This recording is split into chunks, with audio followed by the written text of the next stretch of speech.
economic hitmen really have been the ones responsible for creating this first truly global empire. And we work many different ways.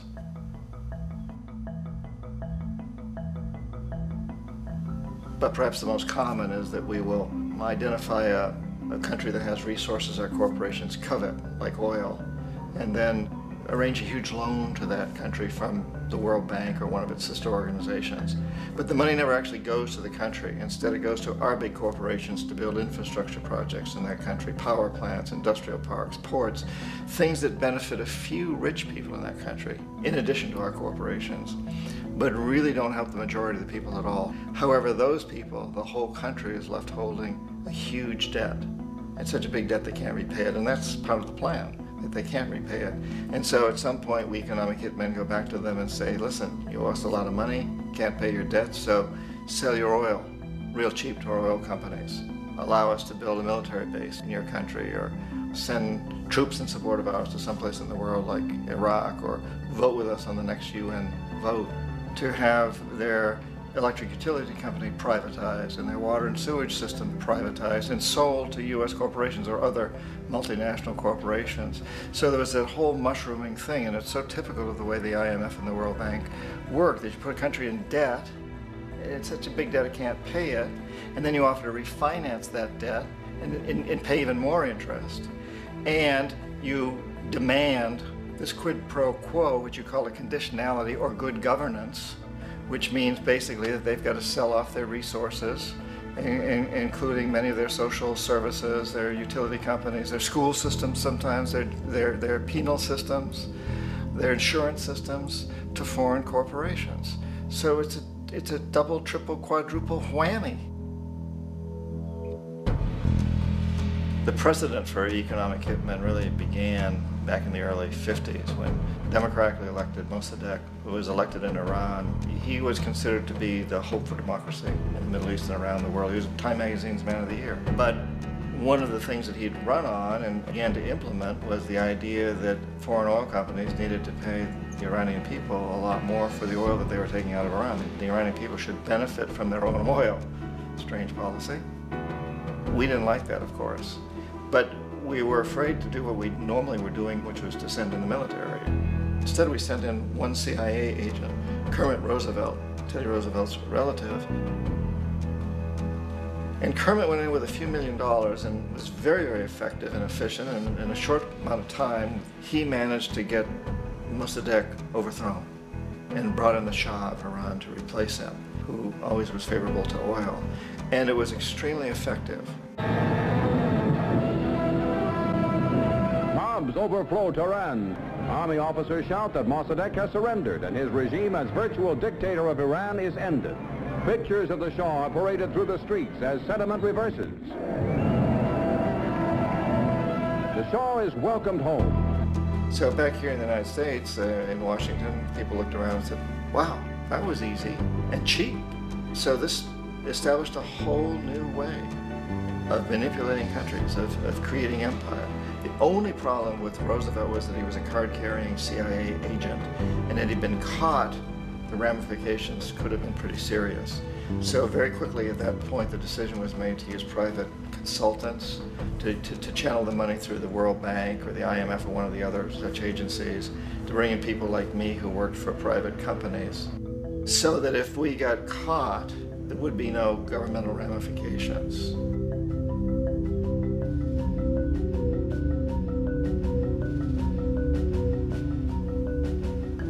When Arbenz became president of Guatemala, the country was very much under the thumbs of United Fruit Company, the big international corporations. And Arbenz ran on this ticket that says, you know, we want to get the land back to the people. And once he took power, he was implementing policies that would do exactly that, give land rights back to the people. United Fruit didn't like that very much.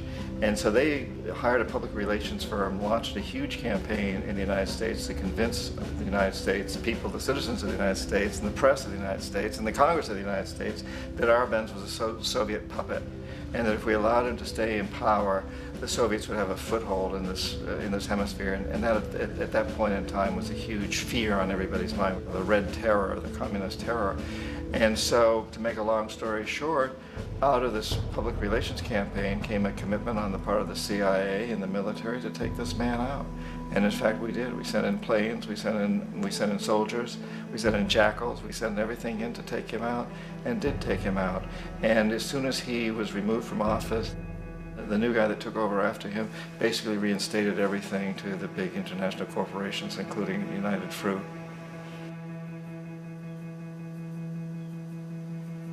Ecuador for many, many years had been ruled by pro-US dictators, often relatively brutal. Then it was decided that they were going to have a truly democratic election. Jaime Roldos ran for office, and his main goal, he said, as president would be to make sure that Ecuador's resources were used to help the people. And he won, overwhelming, by more votes than anybody had ever won anything in Ecuador. And he began to implement these policies to make sure that the profits from oil went to help the people. Well, we didn't like that in the United States. I was sent down as one of several economic hitmen to change Roldos, to corrupt him, to bring him around, to let him know, okay, you can get very rich, you and your family, if you play our game, but if you continue to try to keep these policies you've promised, you're going to go. He wouldn't listen. He was assassinated. As soon as the plane crashed, the whole area was cordoned off. The only people allowed in were U.S. military from a nearby base and some of the Ecuadorian military. When an investigation was launched, two of the key witnesses died in car accidents before they had a chance to testify. A lot of very, very strange things that went on around the assassination of Jaime Roldos. I, like most people who've really looked at this case, have absolutely no doubt that it was an assassination. And of course, in my position as an economic hitman, I was always expecting something to happen to Jaime, whether it be a coup or assassination, I wasn't sure, but that he would be taken down because he was not being corrupted. He would not allow himself to be corrupted the way we wanted to corrupt him. Omar Torrijos, president of Panama, was, one of my favorite people. I really, really liked him. He was very charismatic. He was a guy who really wanted to help his country. And when I tried to bribe him or corrupt him, he said, look, John, he called me Juanito. He said, look, Juanito, I don't need the money. What I really need is for my country to be treated fairly. I need for the United States to repay the debts that you owe my people for all the destruction you've done here. I need to be in a position where I can help other Latin American countries win their independence and be free of this terrible presence from the north that you people are exploiting us so badly. I need to have the Panama Canal back in the hands of the Panamanian people. That's what I want. And so, leave me alone. Don't try to bribe me. It was 1981. And in May, Jaime Roldos was assassinated. And Omar was very aware of this. Torrijos got his family together and he said, I'm probably next, but it's okay because I've done what I came here to do.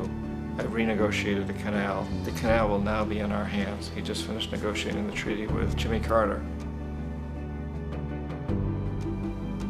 In June of that same year, just a couple of months later, he also went down in an airplane crash, which there's no question was executed by CIA-sponsored jackals. Tremendous amount of evidence that one of Torrijos' security guards handed him at the last moment as he was getting on the plane a tape recorder, a small tape recorder that contained a bomb.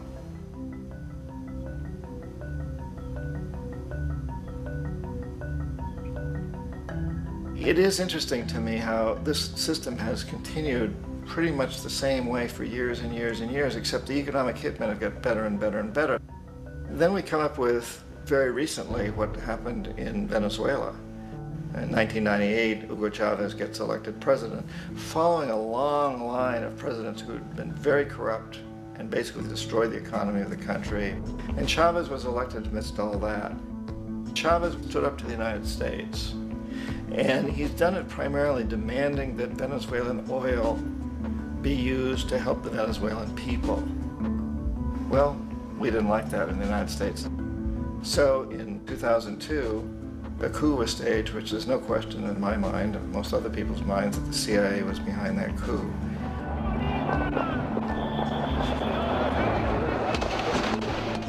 The way that that coup was fomented was very reflective of what Kermit Roosevelt had done in Iran, of paying people to go out into the streets to riot, to protest, to say this Chavez is very unpopular. You know, if you can get a few thousand people to do that, television can make it look like it's the whole country, and things start to mushroom. Except in the case of Chavez, he was smart enough, and the people were so strongly behind him that they overcame it, which was a phenomenal moment in the history of Latin America.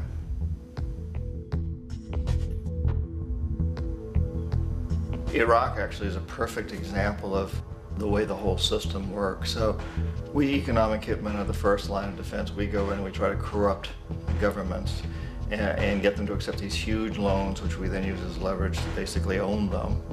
If we fail, as I failed in Panama with Omar Torrijos and in Ecuador with Jaime Roldos, men who refused to be corrupted, then the second line of defense is we send in the jackals. And the jackals either overthrow governments or they assassinate.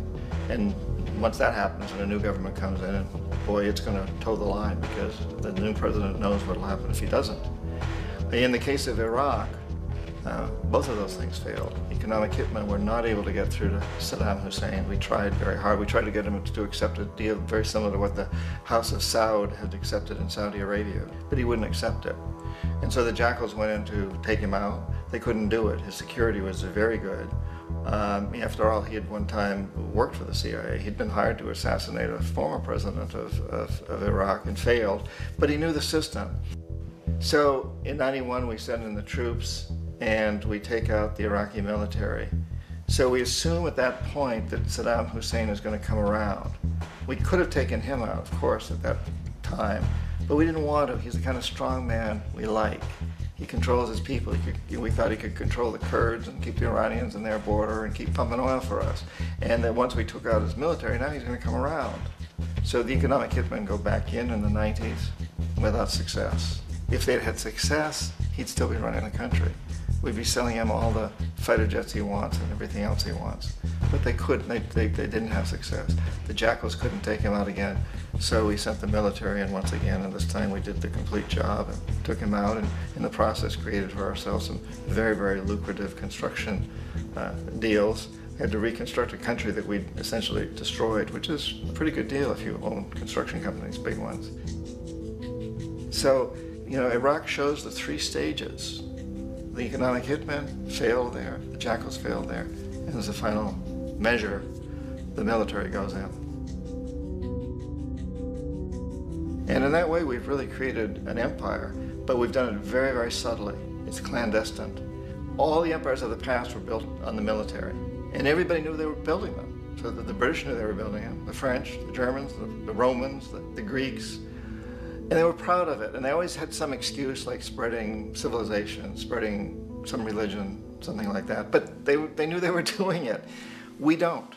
The majority of the people in the United States have no idea that we're living off the benefits of a clandestine empire, that today there's more slavery in the world than ever before. And then you have to ask yourself, well, if it's an empire, then who's the emperor? Obviously, our presidents of the United States are not emperors. An emperor is someone who's not elected, doesn't serve a limited term, and doesn't report to anyone, essentially. So you can't classify our presidents that way. But we do have what I consider to be the equivalent of the emperor, and it's what I call the corporatocracy. The corporatocracy is this group of individuals who run our biggest corporations, and they really act as the emperor of this empire. They control our media, either through direct ownership or advertising. They control most of our politicians because they finance their campaigns, either through their corporations or through personal contributions that come out of the corporations. They're not elected, they don't serve a limited term, they don't report to anybody. And at the very top of the corporatocracy, you really can't tell whether a person's working for a private corporation or the government because they're always moving back and forth. So, you've got a guy who one moment is the president of a big construction company like Halliburton, and the next moment he's vice president of the United States, or the president who is in the oil business. And this is true whether you've got Democrats or Republicans in the office. You have to moving back and forth through the revolving door. And in a way, our government is invisible a lot of the time, and its policies are carried out by our corporations on one level or another. And then again, the policies of the government are basically forged by the corporatocracy and then presented to the government. They become government policy. So it's an incredibly cozy relationship. This isn't a conspiracy theory type of thing. These people don't have to get together and plot to do things. They all basically work under one primary assumption, and that is that they must maximize profits regardless of the social and environmental costs.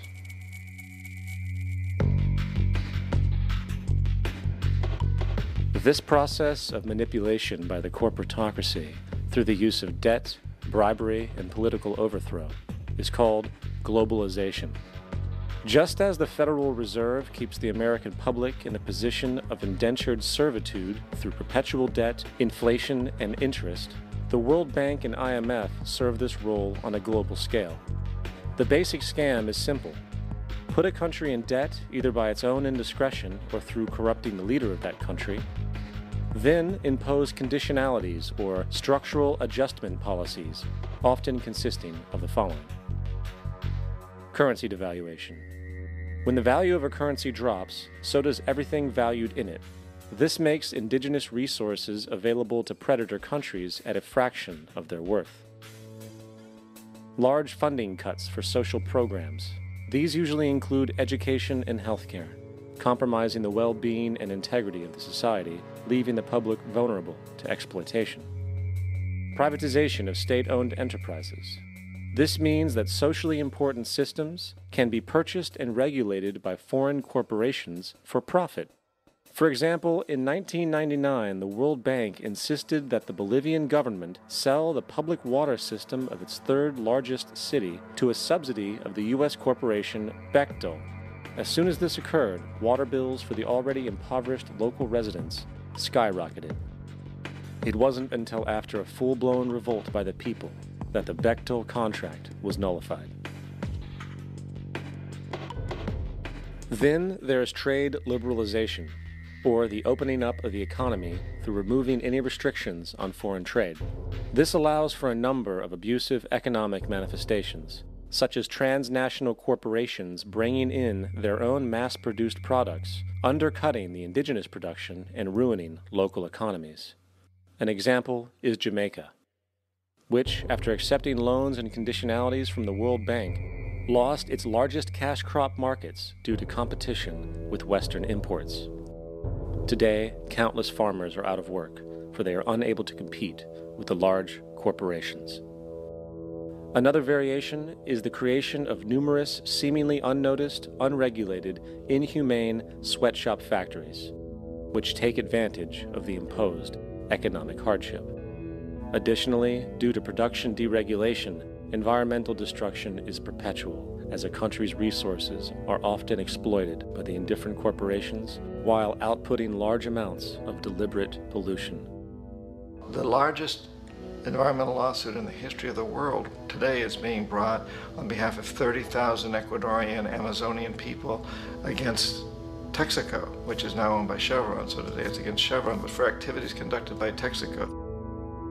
Estimated to be more than 18 times what the Exxon Valdez dumped into the coast of Alaska. In the case of Ecuador, it wasn't an accident. The oil companies did it intentionally. They knew they were doing it to save money out there rather than arranging for proper disposal. Furthermore, a cursory glance at the performance record of the World Bank reveals that the institution, which publicly claims to help poor countries develop and alleviate poverty, has done nothing but increase poverty and the wealth gap, while corporate profits soar. In 1960, the income gap between the fifth of the world's people in the richest countries versus the fifth in the poorest countries was 30 to 1. By 1998, it was 74 to to 1. While global GNP rose 40% between 1970 and 1985, those in poverty actually increased by 17%. While from 1985 to 2000, those living on less than $1 a day increased by 18%. Even the Joint Economic Committee of the U.S. Congress admitted that there is a mere 40% success rate of all World Bank projects. In the late 1960s, the World Bank intervened in Ecuador with large loans. During the next 30 years, poverty grew from 50% to 70%. Under or unemployment grew from 15 to 70%. Public debt increased from $240 million to $16 billion, while the share of resources allocated to the poor went from 20% to 6%. In fact, by the year 2000, 50% of Ecuador's national budget had to be allocated for paying its debts. It is important to understand the World Bank is, in fact, a U.S. bank supporting U.S. interests, for the United States holds veto power over decisions, as it is the largest provider of capital. And where did it get this money? You guessed it, it made it out of thin air through the fractional reserve banking system. Of the world's top 100 economies, as based on annual GDP, 51 are corporations, and 47 of that 51 are U.S.-based. Walmart, General Motors, and Exxon are more economically powerful than Saudi Arabia, Poland, Norway, South Africa, Finland, Indonesia, and many others.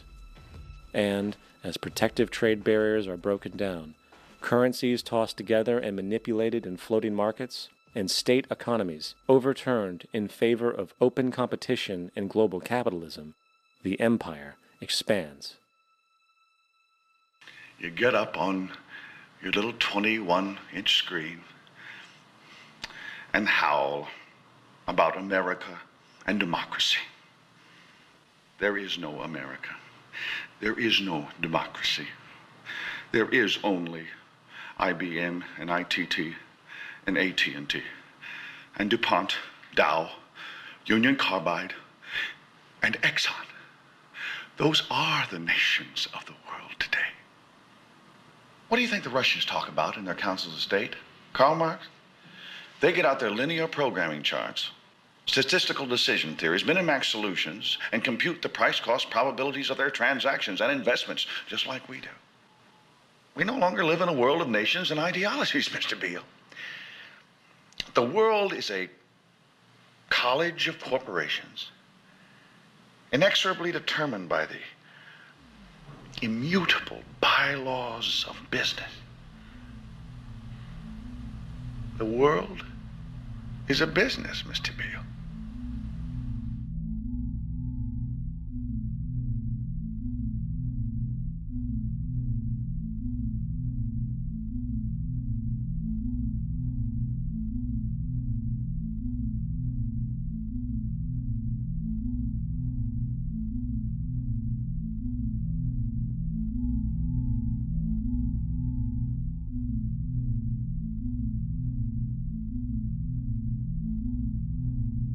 The world is being taken over by a handful of business powers who dominate the natural resources we need to live while controlling the money we need to obtain these resources. The end result will be world monopoly, based not on human life, but financial and corporate power. And as the inequality grows, naturally more and more people are becoming desperate. So the establishment was forced to come up with a new way to deal with anyone who challenges the system. So they gave birth to the terrorist. The term terrorist is an empty distinction, designed for any person or group who chooses to challenge the establishment. This isn't to be confused with the fictional Al-Qaeda, which was actually the name of a computer database for the US-supported Mujahideen in the 1980s.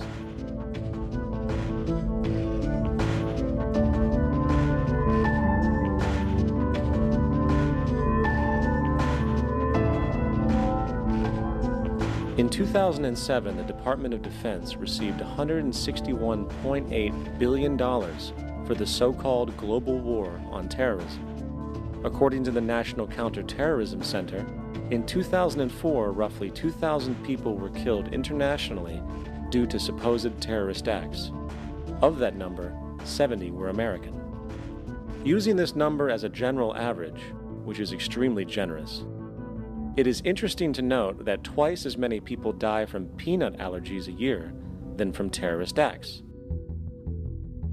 Concurrently, the leading cause of death in America is coronary heart disease, killing roughly 450,000 each year.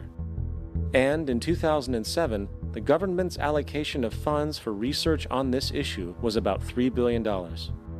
This means that the U.S. government in 2007 spent 54 times the amount for preventing terrorism than it spent for preventing a disease which kills 6,600 times more people annually than terrorism does.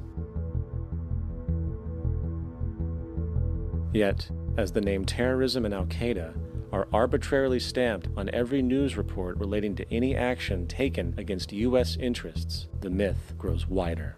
In mid-2008, the U.S. Attorney General actually proposed that the U.S. Congress officially declare war against the fantasy. Not to mention, as of July 2008, there are now over 1 million people currently on the U.S. terrorist watch list. These so-called counterterrorism measures, of course, have nothing to do with social protection, and everything to do with preserving the establishment amongst the growing anti-American sentiment both domestically and internationally, which is legitimately founded on the greed-based corporate empire expansion that is exploiting the world. The true terrorists of our world do not meet at the docks at midnight or scream Allah Akbar before some violent action. The true terrorists of our world wear $5,000 suits and work in the highest positions of finance, government, and business. So, what do? How do we stop a system of greed and corruption that has so much power and momentum? How do we stop this aberrant group behavior which feels no compassion for, say, the millions slaughtered in Iraq and Afghanistan, so the corporatocracy can control energy resources and opium production for Wall Street profit?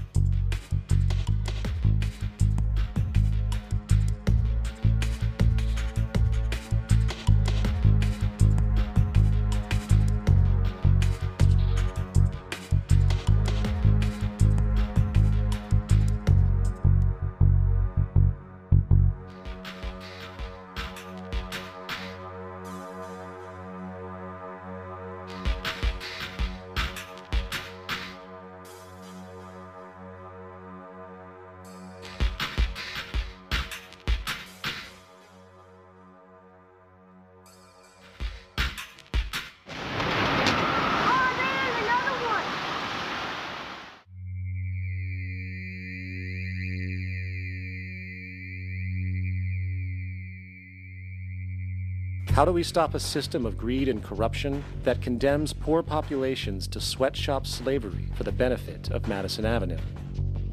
Or that engineers false flag terror attacks for the sake of manipulation? Or that generates built-in modes of social operation which are inherently exploitative? Or that systematically reduces civil liberties and violates human rights in order to protect itself from its own shortcomings? How do we deal with the numerous covert institutions, such as the Council on Foreign Relations, the Trilateral Commission, and the Bilderberg Group, and other undemocratically elected groups which, behind closed doors, collude to control the political, financial, social, and environmental elements of our lives? In order to find the answer, we must first find the true underlying cause.